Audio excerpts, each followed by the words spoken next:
This video will piss some people off, but it's the only way to get through to some of you. There's a narrow range of years when most of the decisions get made. Not consciously, not deliberately, just by default.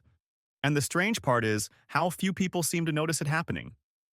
By the time someone reaches their mid-20s, something tends to settle. The conversations repeat. The weekends follow the same structure. The complaints stay consistent. And there's a quiet belief that this is what it means to be living fully. But living and growing aren't the same thing. One of them requires very little. The other requires almost everything. Most people believe their 20s are meant to be enjoyed. And they are. But enjoyed how? That question gets avoided. Because the common version of enjoyment, the one celebrated and defended, is built around relief.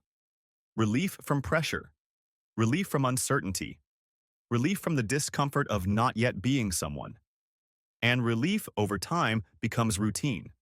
Routine becomes identity. And identity becomes very hard to change.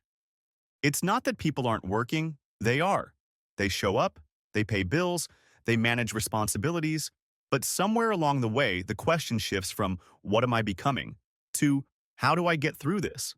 And once that shift happens, the same 6 months start repeating. Different dates, same patterns. The early 20s are supposed to feel hard. That's not a flaw in the design.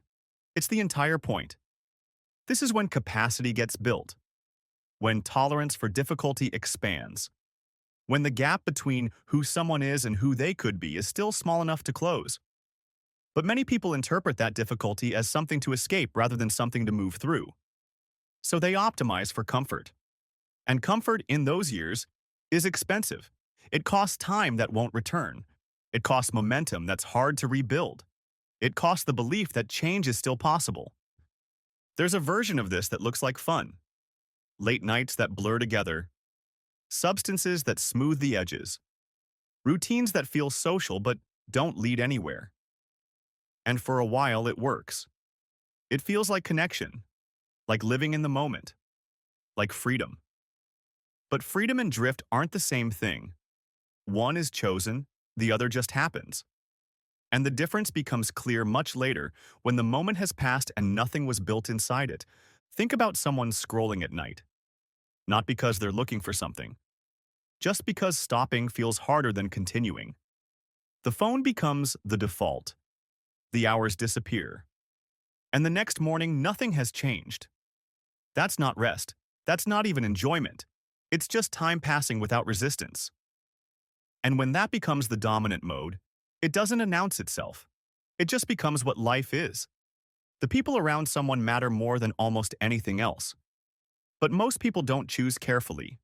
They listen to friends who mean well, but who haven't done what they want to do. They take advice from people who are stuck in the same place. And they hear the same message over and over. Don't try too hard. Don't take it too seriously. Don't risk failing in a way that's visible. That advice isn't neutral. It's protective. But not of the person receiving it, of the person giving it. The top small percentage of people in any field think differently. Not because they're smarter, because they're willing to be wrong in public. To try things that might not work. To set goals that feel uncomfortably large. And the gap between them and everyone else isn't talent, it's permission. Permission to want something badly enough to reorganize a life around it. Time in your 20s isn't like time later. It's compressible, recoverable, flexible in ways it won't be again. Energy is higher, obligations are fewer, mistakes are cheaper. But most people treat that advantage like it's permanent. They assume they'll always have this much space to maneuver, so they spend it casually, on things that feel good but don't compound, on comfort that doesn't build capacity. And by the time they realize the window was temporary, it's closed. A job is supposed to be a starting point. But for many, it becomes the entire structure. Not because the job is meaningful, because it's stable. And stability, when it arrives too early, becomes a cage that doesn't look like one. The work stops challenging, the learning stops, the income flatlines, and the only thing left is the routine. Show up, get through it, repeat. That's not a career. That's a holding pattern. For people who want control, real control, over their time, their income, their attention, The path isn't employment, it's creation, building something, testing something, failing at something and adjusting.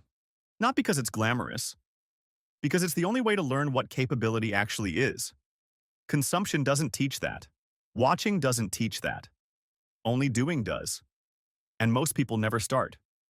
Not because they can't, because they're waiting for certainty that will never arrive. Goals that feel too big are often the right size, not because they're achievable, because they change behavior. A small goal allows for small decisions. A large goal forces different thinking. It makes distractions obvious. It makes trade-offs clear. And it creates a gap between current reality and future possibility that can't be ignored. That gap is where growth happens, but only if it's allowed to exist. Making money isn't the opposite of meaning. It's fuel. It creates options. It removes constraints. It allows for focus without desperation, and the people who dismiss it tend to be the ones who've never had enough of it. Wanting money doesn't require abandoning values. It requires acknowledging that freedom has a cost, and that cost is often financial. Progress doesn't come from doing more. It comes from doing the right thing. Most people scatter effort across many small problems, believing that busyness equals progress. It doesn't. One major constraint, solved completely, eliminates dozens of minor issues. But solving that constraint requires focus, and focus requires elimination. Not of distractions, of alternatives. Real commitment isn't about trying hard. It's about closing other doors. The people who move fastest aren't working faster. They're working on better problems. Problems that, once solved, make other problems irrelevant. They finish what they start. They don't build 5 bridges halfway.